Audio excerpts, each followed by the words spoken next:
Well, it's absolutely critical. I mean, there's a very simple answer to that question. Just empirically, it's a predictor of just about everything that you might be interested in organizational space. So even if you don't care about the theory, measuring identification is important, because at the end of the day, that's going to predict most of the things you're interested in, like citizenship, engagement, performance, lots of stuff hang off the back of identification.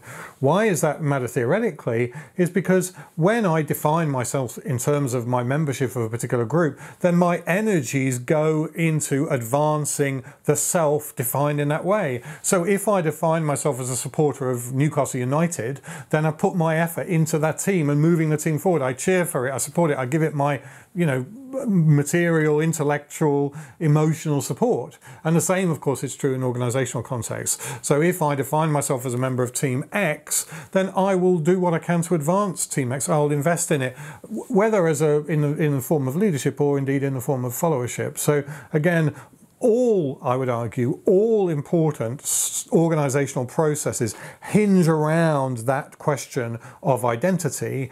And if you want to know how a person is going to behave in your organization, you absolutely want to know what the sources of identification are for them. Do they identify with us as a team, or do they identify with some other entity, themselves as individuals, or perhaps another organization that they'd rather work for, or something else, or maybe some political set of views that they have which are more important to them than the specific group that's in play in this organizational setting.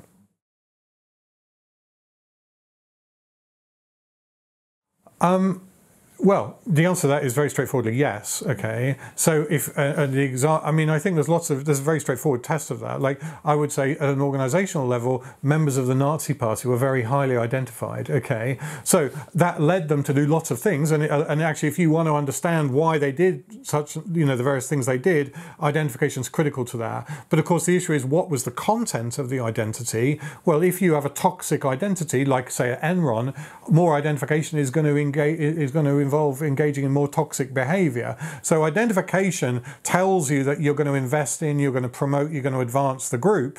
But then, of course, the question is, well, who is this group? Who is this we? What is our identity? And that's where leadership comes in, because leadership is about constructing positive identities, not just in an organizational context, but more broadly in a social context, in a civic context. And again, I think where you see organizational identity, organizations go off the rails, it's because they've constructed identities and built leadership and followership around identities that are at heart thoroughly toxic.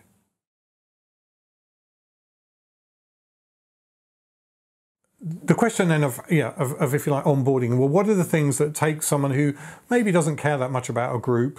What are the things that will lead them to define themselves in terms of a given organizational identity as a member of a team and as a member of an organization? The first thing to say is, that's the big question.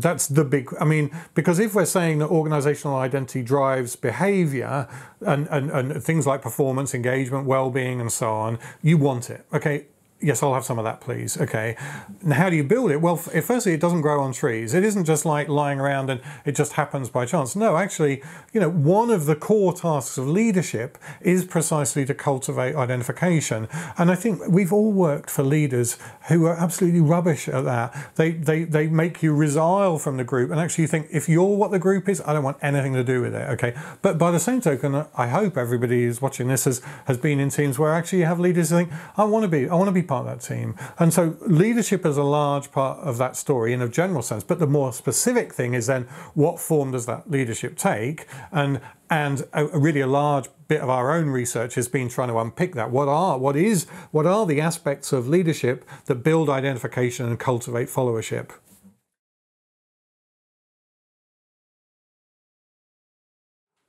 I think the really simple question, the simple issue around, like, how are you going to get people to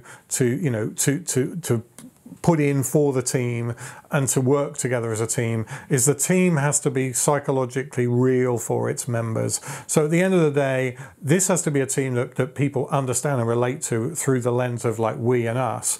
Well, the most obvious thing then as a leader is that your role in the team has to be about we and us. If as a leader you are in it for yourself, or you're in it for some other entity, and more particularly if you are seen to be in it for yourself or for some other identity, your capacity to lead that group is going to be minimal.